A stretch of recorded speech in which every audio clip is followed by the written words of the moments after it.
All right, guys, I am here with Paul and Melissa Hughes with the Honey Bee Vinyards. All right, so I am Paul Hughes, and this is my wife, Melissa Hughes. and of course everyone knows us as Chester's parents in Augusta. A lot of people don't know our names, but they know who Chester is. Welcome to Honey Bee Vineyard.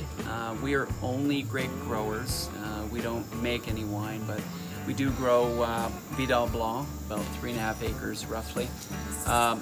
The farm has been a vineyard, from what we understand, probably beginning in the early 1800s, at the very beginning. The one name that we can confirm was Otto Fuhr.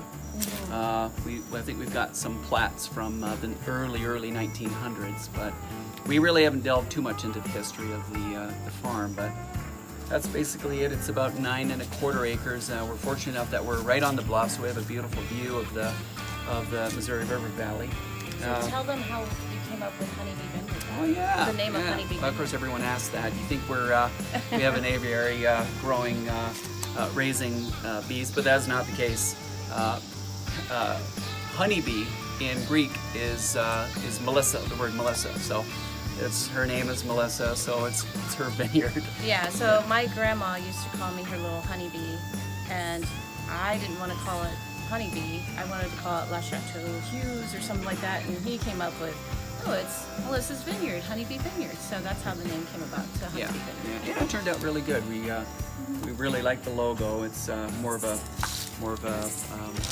passion for us. It's not really a huge money-making deal, but nonetheless, it's a lot of fun. It's a big glorified garden, if you will.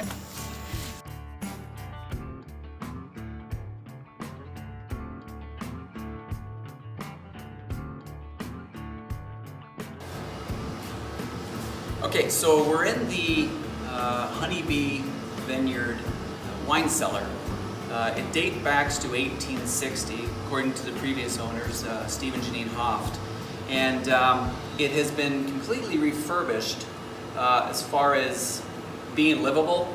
Apparently it was just a dirt floor and it was in pretty bad shape. Even the entrance wall was all brick. It was in pretty bad shape too. So they since have replaced the entrance wall and the entrance doors. But the walls and of course the ceiling are original. Obviously the floor is newer pavers, but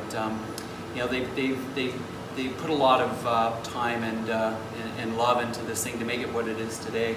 It's one of the few surviving wine cellars in Augusta that we know of. Of course, there's the Reserve and the Wine Hall, and of course Mount Pleasant. And I'm sure there's quite a few others that are in different states.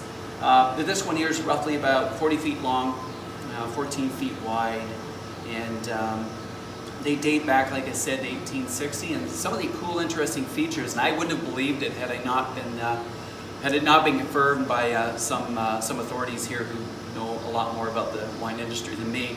Said back in the day they would basically excavate this. We're roughly about 3 or 4 feet below grade. They would excavate this thing and build the walls, and they would go down to, once the walls are finished, they would go down to the river's edge. Of course, at the time, Augusta was a river town.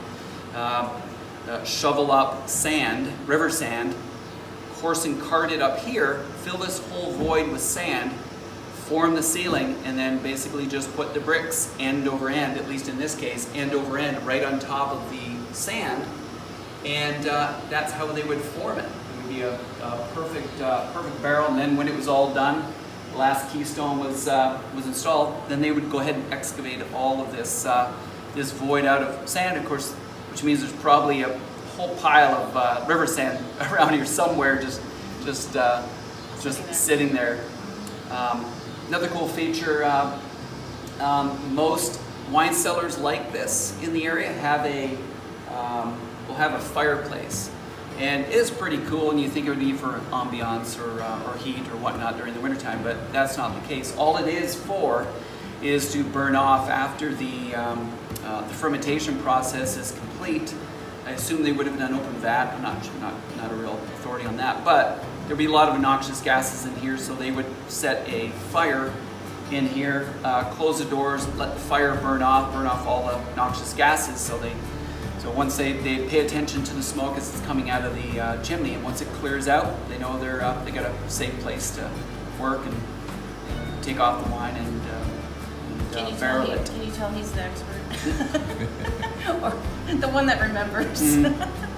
Yeah, and we've had a couple fires down here. Well, we've had some parties in the wintertime, and you need to get about 3 feet from the fire to get any heat off it. So it's not it's a lot of cool ambiance, and of course we don't make any wine down here anymore, but we certainly make a lot of fun, cool memories. We've had some pretty good rip-roaring parties down here too. Our daughter's graduation party.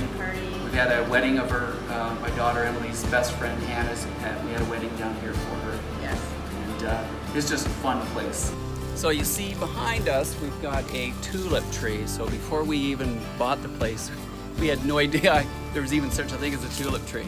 But nonetheless, it is the matriarch of Honey Bee. As you can see, it is a absolutely gargantuous tree. We don't know if it's the largest tulip tree in Missouri, but it's got to be pretty close. Rumor was that previous owners had actually measured it off the way the Department of Natural Resources from Missouri wanted to do it, and I think it was third at the time. I don't know how long ago it is, but I gotta tell you, it's certainly the biggest in Augusta. And it does flower. It's certainly not as vibrant as a typical tulip would be. The flowers are almost like a greenish, yellow, orangish hue to it, and they're so camouflaged into all the foliage you almost can't see them as you're really looking for them. But they're pretty cool.